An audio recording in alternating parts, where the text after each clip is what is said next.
After a 33-year leave of absence from his alma mater, I am pleased to present to you Dr. William Gates.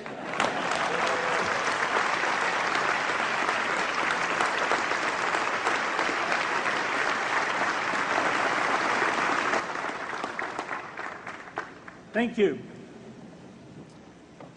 President Bach, former President Rudenstein, incoming President Faust, members of the Harvard Corporation and the Board of Overseers, members of the faculty, parents, and especially the graduates.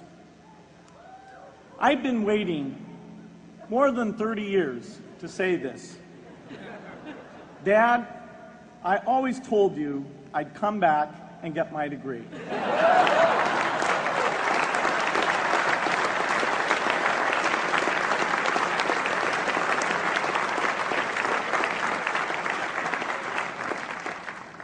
I want to thank Harvard for this honor.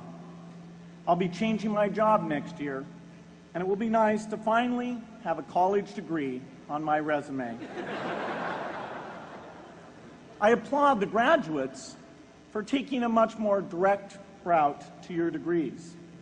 For my part, I'm just happy that the Crimson called me Harvard's most successful dropout. I guess that makes me valedictorian of my own special class. I did the best of everyone who failed. But I also want to be recognized as the guy who got Steve Ballmer to drop out of business school.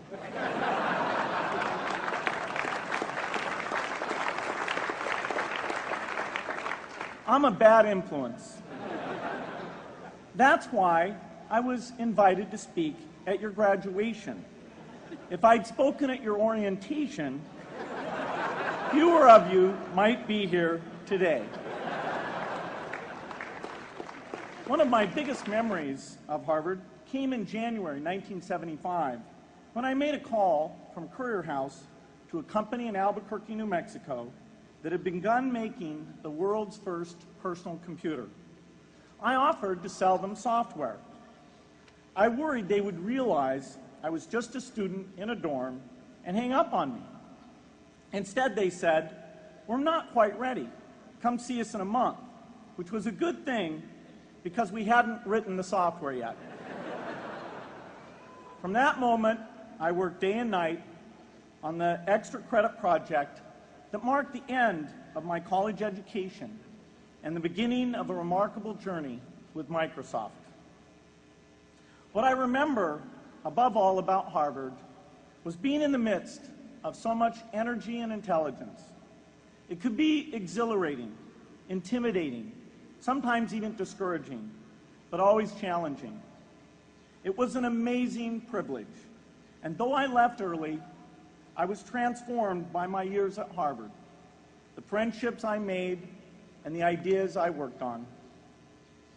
But taking a serious look back, I do have one big regret. I left Harvard with no real awareness of the awful inequities in the world, the appalling disparities of health and wealth and opportunity that condemn millions of people to lives of despair. I learned a lot here at Harvard about new ideas in economics and politics. I got great exposure to the advances being made in the sciences. But humanity's greatest advances are not in its discoveries, but in how those discoveries are applied to reduce inequity.